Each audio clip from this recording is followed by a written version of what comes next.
तो उसके लिए क्या चीज की जरूरत होगी हमको? इल्म तो आ गया, इल्म हासिल करना वो जरा सी मेहनत कर लो तो आ जाता, लेकिन अमल करना पड़ता है। उसके लिए अमल करने के लिए लोगों से अप्रोच भी होना पड़ेगा आपको। तो सामने वाला आपकी बात सुनना बोल तो क्यों सुनेगा? आप जिस तरह प्रेजेंट करेंगे तभी वो सुनेगा। उसके लिए आपको क्या चाहिए? सेल्फ कॉन्फिडेंस चाहिए। सपोज अगर मैं आपको ये क्लास ले रही हूँ तो मुझे इस ताल्लुक से पूरी चीजें मालूम भी होना और मैं क्या बोलना चाह रही हूँ उसके ऊपर मेरे अंदर उसका एतमाद भी होना चाहिए कि मैं क्या आपको बता रही हूँ। तो आप में सेल्फ कॉन्फिडेंस कैसा डेवलप किया जाएगा वो भी हम आपको बताएंगे। सोशल अवेयरनेस एंड सेंसिटिविटी, इसके अलावा आपको सोशल समाजी शऊर भी आप में बेदार करने की कोशिश की जाएगी।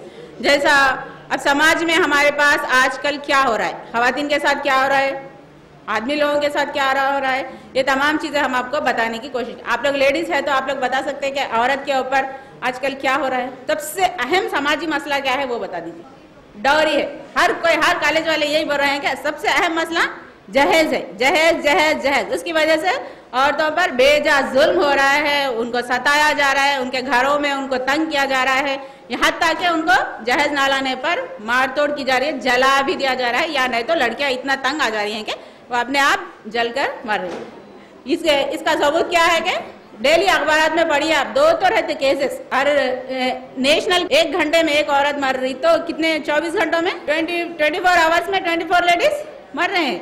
तो क्या ये औरत पर जुल्म है? जुल्म करने वाले कौन है? ससुराल वाले, ससुर करते। अब समाज ये बोल रहा है कि औरत औरत की दुश्मन है, मगर मैं ये चीज को मैं नहीं मानती, औरत औरत की दुश्मन है। लेकिन आप लोग क्या कहते हैं? क्या औरत औरत की दुश्मन है नहीं है? कितने लोग बोलते हैं, कितने लोग बोलते नहीं है वाले हाथ उठाइए। 50% है। लेकिन तो इसीलिए ये क्लासेस लेडीज के लिए, लड़कियों के लिए ज्यादा कारआमद हो सकते हैं, क्योंकि जहेज मांगने वाले कौन है? हम ही है। जहेज मांगने वाले कौन है? हम ही है। जहेज जाके लिस्ट कौन लेके जाते? हम ही लेके जाते। लड़की देखने कौन जाते? हम ही जाते। सास ननंद। जहेज के ताल्लुक से बात कौन करते हैं? कम आए तो जहेज ताने कौन मारते? ससुराल वालों में कौन कौन रहते? ससुर रहते। ताना मारने में आप ये नहीं लाए वो नहीं लाए बोलते ससुर। तो जहेज के खिलाफ किसको उठ कर खड़े होना चाहिए? कौन उठ के खड़े होना चाहिए? ये किसकी लड़ाई है? फिर अभी जहेज की जो लड़ाई है किसकी लड़ाई है? इसकी वजह से हम ही जुल्म सितम बर्दाश्त कर रहे हैं, हम पर ही जुल्म हो रहा है, हम ही इस चीज को हम बढ़ावा भी दे रहे हैं। तो इसको खत्म कौन कर सकते? लेडीज ही। तो लेडीज खत्म कैसा करेंगे? कोई आपके किसी एक के पास भी कोई आइडिया है तो बताइए। दौरी देना भी नहीं, लेना भी है। सुबह से शाम तक अगर टीवी पे डाले, हर जगह पर यह कहा जा रहा है कि जहेज लेना देना जुर्म है, खवानीन है। जहेज के खिलाफ कई बड़े बड़े खवानीन बनाए गए, लेकिन वो खवानीन बेअसर साबित हुए। जो भी अत्याचार कर रहे हैं उनके साथ। पहले तो शादी के लिए अल्लाह ताला फरमाता है कि शादी क्या है? बहुत ही दो लोगों के दरमियान एजाब कबूल है। एक गवाह, 2 गवाह की जरूरत पड़ेगी, लड़का और लड़की, और जो लड़की का बाप। शादी इतना ही है। उसके लिए हम लोग कितनी मुश्किल कर लिए उसको। 12 लाख से कम में हमारी शादी नहीं हो रही आजकल। एक मामूली शादी के लिए कितना चाहिए? 12 लाख रुपए। कम से कम करे तो 8 लाख रुपए में होगी हमारी शादियां। तो क्या ये इस्लाम में है कि 8 लाख की शादी में खर्च किया जाए? अल्लाह के रसूल करे थे? तो फिर ये हम लोग कौन से किस इस्लाम की बात कर रहे हैं? हम किस चीज पर चल रहे हैं? क्या हम इस्लाम को फॉलो कर रहे हैं? आजकल शादी बहुत मुश्किल हो चुकी और जिना आसान हो गया। शादी के लिए कई मेयारात है हमारे। जैसा कि हम सोचते हैं कि अब कोई लड़के की माँ है, शादी करने के लिए जब निकल रही तो उसका क्या सोच के निकल रही है? लड़की गोरी चिट्टी होना, पढ़ी लिखी होना, दराज खत होना, जहेज भी पूरा आना, और शादी मियारी होना, फिर लड़की सोम सलात की पाबंद भी होना। तो ये सारी चीजें एक जगह मिल सकती हैं? नहीं मिल सकती। तो शादी आसान हो गई, इसीलिए लड़कियों की उम्रें कितनी हो रही? 28-30। तो ये सब चीजें क्या हैं? हम इस्लाम पे से हट चुके हैं। हम हमारा रास्ता तर्क कर दिया। जो रास्ता हुजूर अकरम सल्लल्लाहु अलैहि वसल्लम ने बताया था उस रास्ते पे हम नहीं चल रहे, हम अपने बनाए हुए रास्ते पे चल रहे। हम शान शौकत में पड़े हुए हैं। तो ये चीजें भी सोशल लेवल्स में आती। तो जहेज के खिलाफ हम कैसा मुहिम चलाना, हम जहेज के खिलाफ लड़कियां किस तरह बाइकाट कर सकते, क्योंकि जहेज का बाइकाट बेहद जरूरी है। तो ये चीज भी हम आपको बताएंगे। साथ में और कई समाजी बुराइयां हैं जिसमें तालीमी कमी है। मुस्लिम कम्युनिटी में तालीम, लोग पुकार के बोल रहे हैं कि मुसलमान पढ़ते नहीं। हम लोग पढ़ते हैं लेकिन आला तालीम तक हमारी पहुंच नहीं है। क्यों नहीं है? क्योंकि हमारे कई एक मसाइल है, गुर्बत है, तालीमी शऊर नहीं है। तो ये चीज़ें भी यहाँ गुर्बत क्यों है? क्योंकि हम हमारा पैसा ठीक ढंग से खर्च नहीं करते। अगर हम ठीक ढंग से खर्च करते थे तो ये चीज़ हमारे पास नहीं होती। क्योंकि जैसे ही लड़की पैदा हो रही उसी दिन से बाप ये फिक्र में है कि इसकी शादी कैसा करना है, शादी मतलब बाप ये नहीं सोच रहा कि इसको डॉक्टर बनाना है, इसको IAS बनाना है। 10th इंटर के बाद उनको तालीम स्टॉप हो जाती। क्यों? अगर कोई पूछे वो लड़कों से कि आप लोग तालीम क्यों? नहीं भाई, घर में बहना है, उन लोगों की शादियाँ करना ज़रूरी है, इसलिए मैं काम कर रहा हूँ। तो फिर ऐसे में हम लोग कहाँ से अब तालीमी तरक्की कर पाएंगे? तो इसके अलावा एक और जो समाजी बुराई है, तो उस वक्त उनके चेहरे के निशानत देखिए, उनके एक्सप्रेशन देखने के रहते।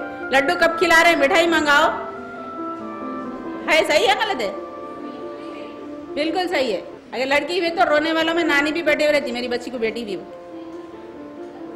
और माँ की तो हालत इतनी बुरी है कि कई ऐसे केसेस है हमारे पास जिनको लड़की की पैदाइश की वजह से शौहर ने छोड़ दिया। अगर आप लोग मिलना चाहें तो मैं यहाँ पर बुला के लाके उन लोगों की एक एक स्टोरी सुनाती हूँ। तो फिर हम कहाँ जा रहे हैं? ये सब क्यों हो रहा है?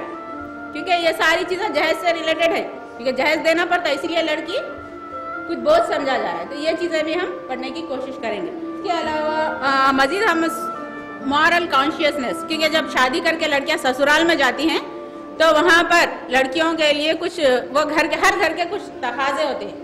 तो हम वहाँ पर जाके एडजस्ट कैसा होना, उसके लिए हमको क्या क्या चीज़ों की ज़रूरत पड़ेगी। जैसा कि हुस्न अखलाक बहुत बड़ी चीज़ है। हम बात कैसा कर रहे हैं, हम वहाँ पर जा रहे हैं तो क्या हमको सारा उमूर खानादारी से क्या हम वाकिफ़ है?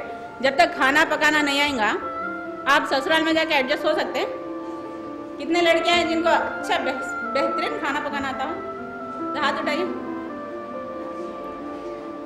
2 3 4 5 माशाल्लाह, फिर भी बहुत अच्छे हैं। बस कॉलेजों में तो एक भी हाथ नहीं उठाते।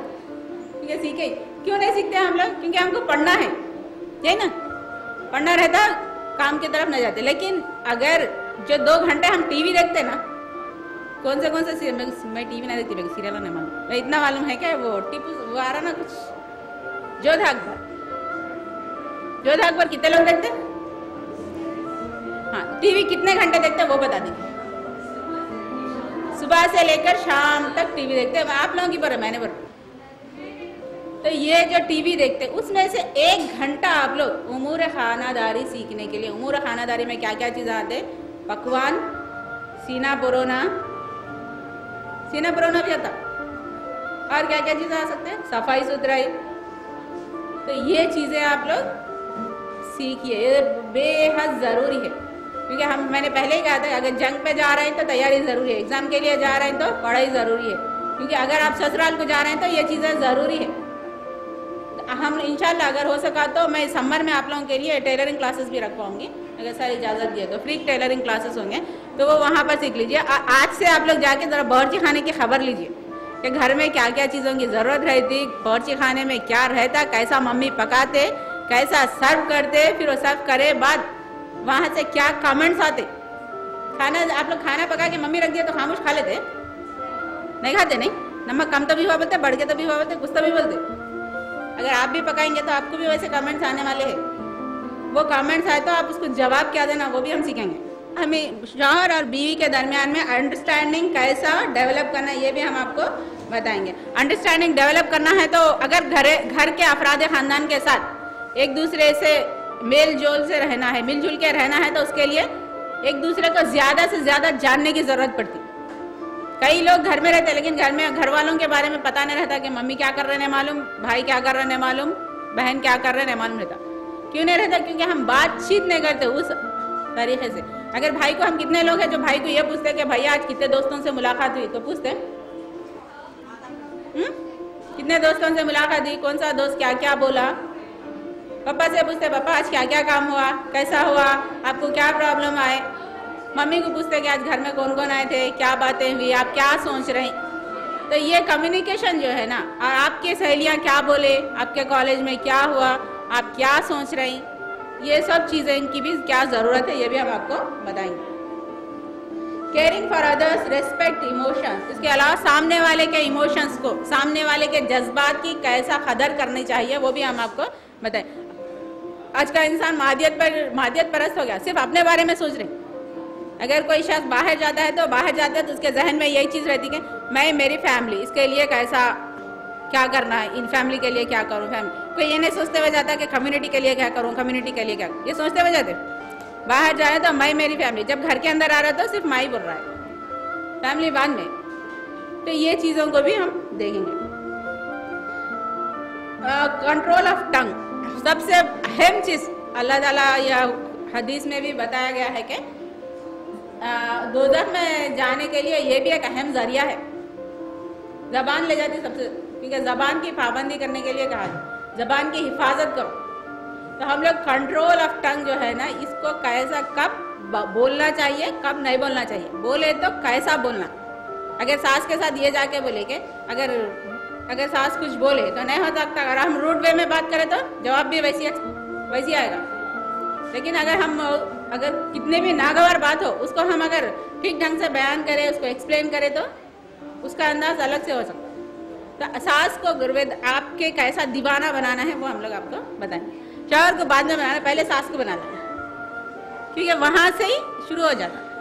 और हस्बैंड को अगर दीवाना बनाना है तो वो पेट के थ्रू जाना पड़ता है। तो कितने डिशेस सीखना, मोगलाई, चाइनीज, क्या क्या सीख सकते हैं, बेकरी आइटम जो चाहे आप लोग सीख लीजिए। लेकिन हस्बैंड के लिए मैदे के थ्रू जाना पड़ता है, सास के लिए यहाँ से जाना पड़ता है। तो वो कैसे जाएंगे देखेंगे। और ये भी देखेंगे अवॉइड प्रेजुडाइज एंड सस्पिशंस, शक के नुकसान क्या क्या हो सकते हैं। और एक दूसरे से अगर तासुब रखे, घर में जब रहते हैं तो एक दूसरे के साथ खुले दिल के साथ रहना पड़ता। लेकिन ये सास है, ये ननंद है, ये अगर ये सोच के रहे कि उनके ताल्लुक से पहले ही हम अपना जहन बना लेके नहीं जाना। क्योंकि जब भी लड़की को रुखसत करते हैं आजकल के पेरेंट्स ये नहीं बोल रहे हैं कि नहीं बेटे आप जाना है तो वहीं रहना है, ये नहीं बोल रहे। दूसरे दिन ही फोन करके पूछते क्या बोली सास, पूछते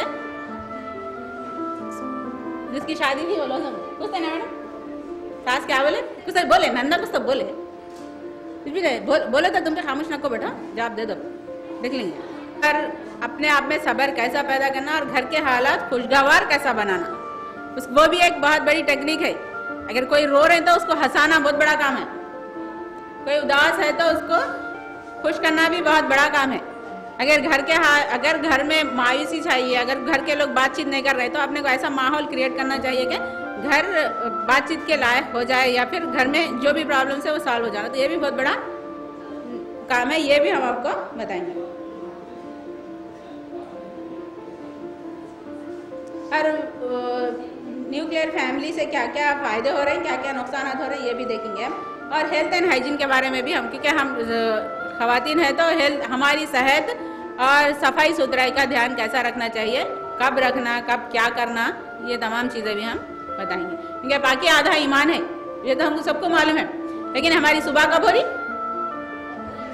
10 बजे होती जी। नमाज पढ़ लेते नहीं फजर की, पढ़ के फिर सो जाते, नमाज पढ़ के सो जाते तो काम कौन है, 10 बजे तक घर का काम नहीं होता कुछ भी।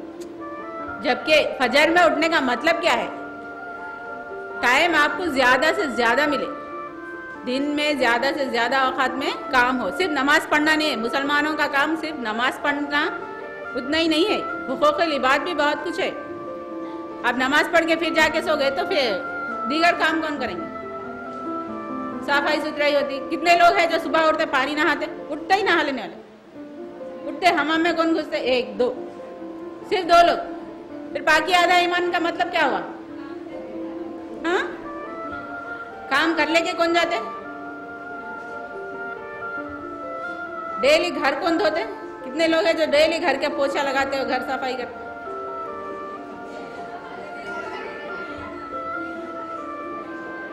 तो बाकी सफाई सुथराई के बारे में भी हम लोग पढ़ेंगे। और मीडिया का इन्फ्लुएंस हमारे घरों में कितना हो चुका है, क्या पता है आपको। मीडिया तो मालूम है ना, इलेक्ट्रॉनिक मीडिया, प्रिंट मीडिया, कुछ भी हो, उसके असरात हमारे घरों पर कैसा पड़े हैं। कितने लोग हैं जो अखबार पढ़ते हैं, 2 3। कितने लोगों के घर में अखबार आता है, अखबार आने के बाद भी नहीं पढ़ने वाले भी है, बात के घरों में अखबार नहीं आता। लेकिन अखबार में जितनी मालूमात होती वो अगर नहीं पढ़े तो हमारा बहुत बड़ा लॉस है। कि मैं डेली 6 अखबार पढ़ती हूँ, टाइम कहाँ से मिलता। 3 तो मेरे घर पे आते, 3 यहाँ पढ़ लेती मैं इधर उधर जहाँ भी मिला मिला। क्योंकि अखबार पढ़ने से हमारी जहन की गिरें खुल जाती है कि समाज में क्या हो रहा।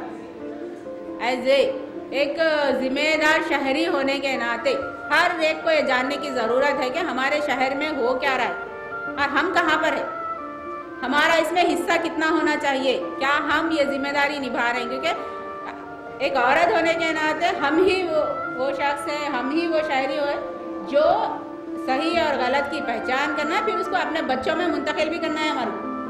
अगर आदमी पढ़ रहा है तो खाली पढ़ लेके रख देते पेपर, लेकिन हमारे ऊपर और बड़ी जिम्मेदारी है, वो अपने बच्चों तक भी पहुंचाना है। तो बड़े लोग यूं ही नहीं बोले कि अगर एक आदमी को अगर तालीम दिलाई जाए तो सिर्फ एक आदमी को तालीम याफ्ता बनाया जाता है, अगर एक औरत को तालीम याफ्ता बनाया जाए तो पूरे घर को तालीम याफ्ता बनाने के बराबर है।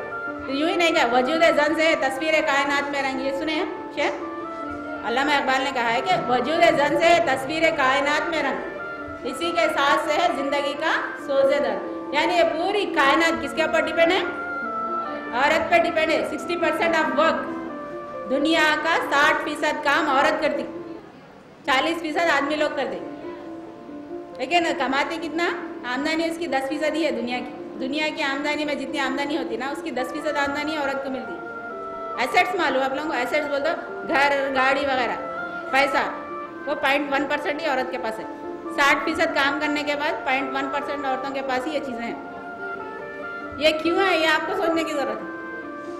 ये कब सोच सकते हैं आप, आपके पास मीडिया का सही इस्तेमाल हो। इतनी ऐसी लड़कियां हैं जो तैयार होकर जहेज के खिलाफ खड़ी हो सकती। निकाह सुन्नत के मुताबिक होना चाहिए। जहेज लेना और देना दोनों भी गलत है। जहेज लेना देना हराम है। अस्सलाम वालेकुम। जहेज लेना और देना दोनों हराम है, हराम काम से बचिए और निकाह के काम को आसान बनाइए। जहेज लेना और देना लानत है और निकाह सुन्नत के मुताबिक होना चाहिए। निकाह सुन्नत के मुताबिक होना चाहिए, जहेज लेना हराम। निकाह सुन्नत के मुताबिक होना चाहिए। अस्सलाम वालेकुम रहमतुल्लाहि व बरकातहू। निकाह सुन्नत के मुताबिक है, दहेज लेना और देना जुर्म है। निकाह को सुन्नत के मुताबिक अंजाम देना चाहिए। निकाह को जितना हो सके आसान किया जाए ताकि हमारी लड़कियों की शादी आसान हो सके और हम माशी समाजी मसाइल से बाहर आ सके, ताकि हमारा तालीमी मेयार ऊंचा हो सके।